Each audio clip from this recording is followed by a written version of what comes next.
ప్రతి ఒక్కరూ కూడా తెలుసుకోవలసిన ఒక జీవిత చరిత్ర సిస్టర్ రాణి మరియా గురించి కొన్ని విషయాలు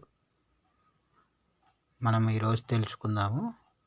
అనేక మంది జన్మించి క్రీస్తునందు విశ్వాసం ఉంచి ప్రభునందు మృతులైన వారు అనేక మంది కలరు. కానీ విశ్వాస వీరుల జాబితాలో కొంతమంది మాత్రమే చేర్చబడి అనేక మందికి ఆదర్శంగా నిలిచేవారిలో సిస్టర్ రాణి మరియా గురించి ఈరోజు కొన్ని మాటలు మీతో పంచుకుంటా ఉన్నాను.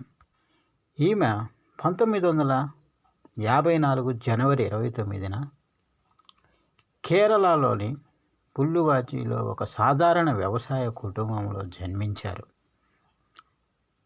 పాఠశాల విద్య పూర్తి చేసుకున్న తర్వాత 1972లో ఫ్రాన్సిస్కాన్ క్లారిస్ట్ క్యాథలిక్ సంఘంలో చేరి 1974లో ఆమె రాణి మరియాగా తన సేవా జీవితాన్ని ప్రారంభించింది. గిరిజన గ్రామీణ ప్రాంతాల్లో, ముఖ్యంగా మధ్యప్రదేశ్లో పేదలు మరియు అణగారిన వారికి సేవ చేయడానికి ఆమె తన జీవితాన్ని అంకితం చేసుకుంది. ఆమె పేదలకు, ధనవంతులు వారి దోపిడీను గురించి అవగాహన కల్పించింది. పౌరులుగా వారు ఏ విధంగా వారి హక్కులను గ్రహించేలా చేసింది. ఆమె తన క్రైస్తవ సేవలో ఎక్కువగా ఉత్తర భారతదేశంలో గడిపింది. చివరకు 1992లో ఉదయనగర్ మధ్యప్రదేశ్లో సేవ చేసింది. అక్కడ ఆమె మహిళా స్వయం సహాయక బృందాన్ని నిర్వహించింది. దోపిడీ చేసే రుణదాతల నుండి గ్రామస్తులను విడిపించడానికి పొదుపు సహకారాన్ని ప్రారంభించింది. చెట్ల కింద పిల్లలకు బోధించింది. బంజరు భూములను పొలాలుగా మార్చింది. ఆమె పని స్థానిక భూస్వాములు మరియు డబ్బు రుణదాతల నుండి తీవ్రమైన వ్యతిరేకత రేకెత్తించింది.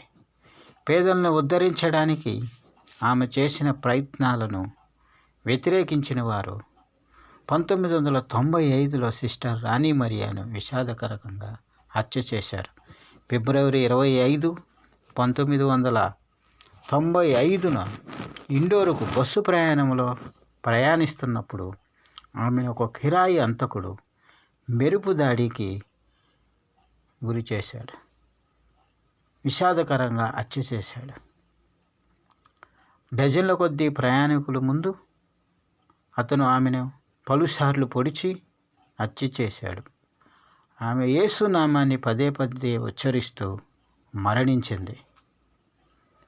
ఆశ్చర్యకరమైన విషయం ఏమిటంటే ఆమె కథను మరుపురానిది చేసేది ఆమె కుటుంబం చూపించిన అసాధారణ క్షమాపణ.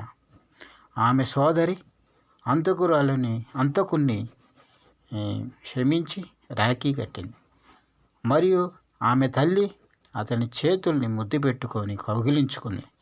చివరికి అతను పశ్చాత్తాప పొంది జైలు నుంచి విడుదల పొందాడు. ఆమె స్థాపించిన పాఠశాలలు మరియు సామాజిక కార్యక్రమాల ద్వారా ఆమె వారసత్వం కొనసాగుతూ ఉంది. దాతృత్వం, విశ్వాసం కోసం ఆమె తన జీవితాన్ని అంకితం చేసింది.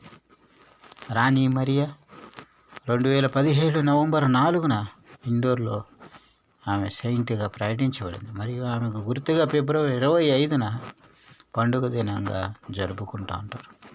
కాబట్టి మనము కూడా మన జీవితాల్లో క్రీస్తు కొరకు అతసాక్షిగా తన జీవితాన్ని అంకితం చేసుకున్న సిస్టర్ రాణి మరియా మనకు అనేక మందికి ఆదర్శంగా దినాల్లో ఉంటా ఉంది. క్రైస్తవ సేవను, క్రీస్తు విలువల్ని, క్రీస్తు గుణాల్ని సమాజానికి చూపించి పరలోకం వెళ్ళిన ఆ యొక్క క్యాథలిక్ సోదరిని మనము కూడా గుర్తుంచుకొని మన జీవితాల్లో ఆమె వలె మనము కూడా ముందుకు వెళ్ళాలని ఈ జీవిత చరిత్ర మనకు తెలియజేస్తూ ఉంది.